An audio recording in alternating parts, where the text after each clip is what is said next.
Bismillahirrahmanirrahim.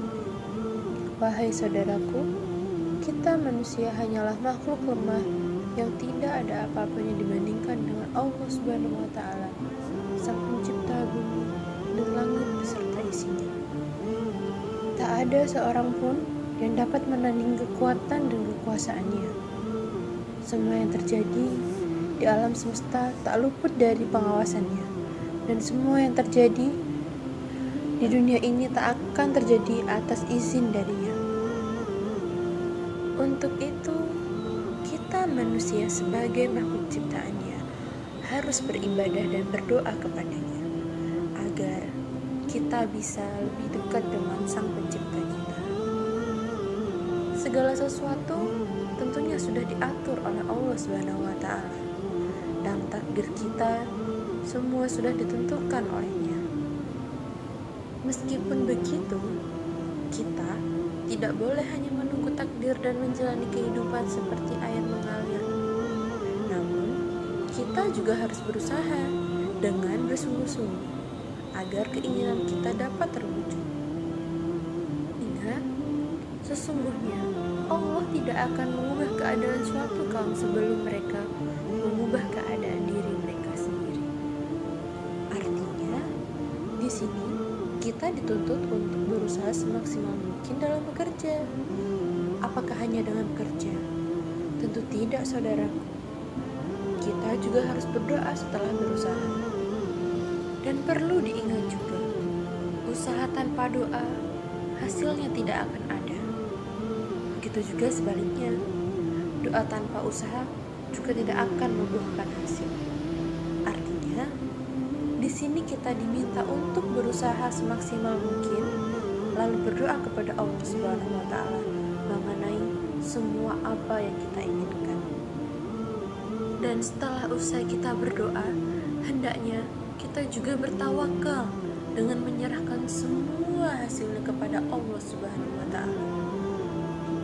Yang bagaimana terdapat firman Allah yang berbunyi sebagai berikut: wa tawakkal 'alal azizir rahim, yang artinya, dan bertawakallah kepada Allah yang Maha Perkasa lagi Maha Penyayang.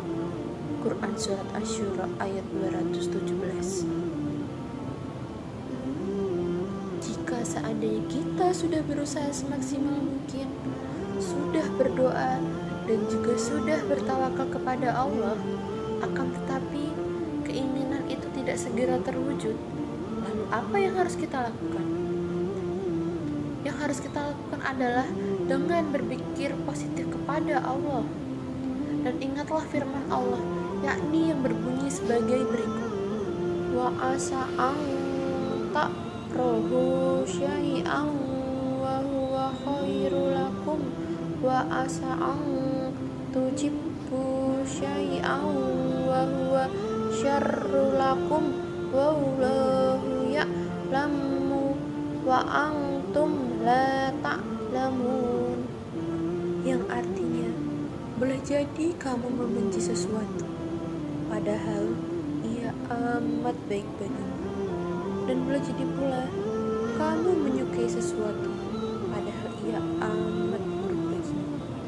Allah Maha mengetahui sedang kamu tidak mengetahui.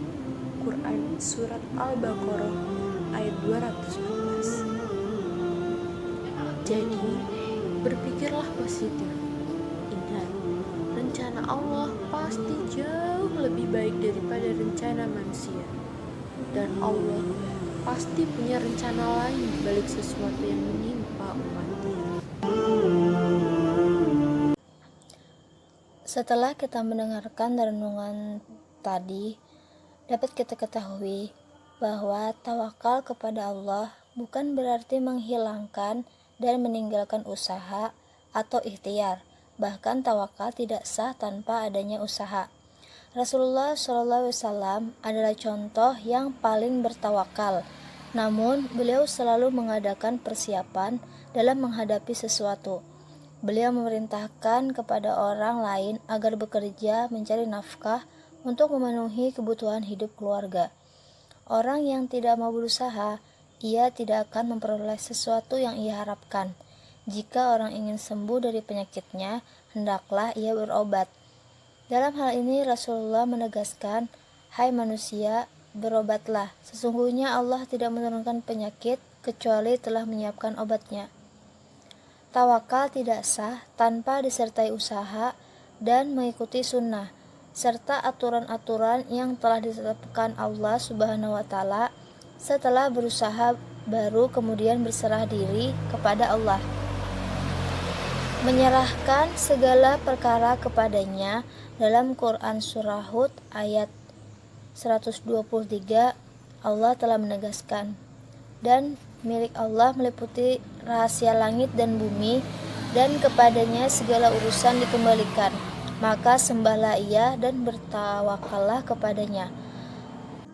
Bagi orang yang beriman kepada Allah Subhanahu wa Ta'ala, mereka sebenarnya tidak membutuhkan dalil atau argumentasi semacam itu, kecuali bagi mereka yang sombong atau orang-orang yang pendiriannya semata-mata duniawi.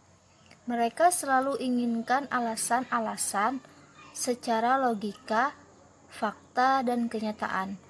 Untuk itu, perlu menghadirkan argumentasi dalam bentuk logika. Berdoa merupakan suatu keharusan bagi kaum muslimin. Berdoa kepada Allah Subhanahu wa Ta'ala itu adalah wajib hukumnya, serta mendapat pahala bila berdoa dengan jujur, ikhlas, dan bersungguh-sungguh. Sedangkan doa yang dipanjatkan itu mau diterima atau tidaknya, ia merupakan urusan Tuhan semata-mata. Mungkin hanya ini materi yang dapat saya jelaskan. Saya minta maaf apabila terdapat kesalahan baik dari perkataan saya. Akhirul kalam, Assalamualaikum warahmatullahi wabarakatuh.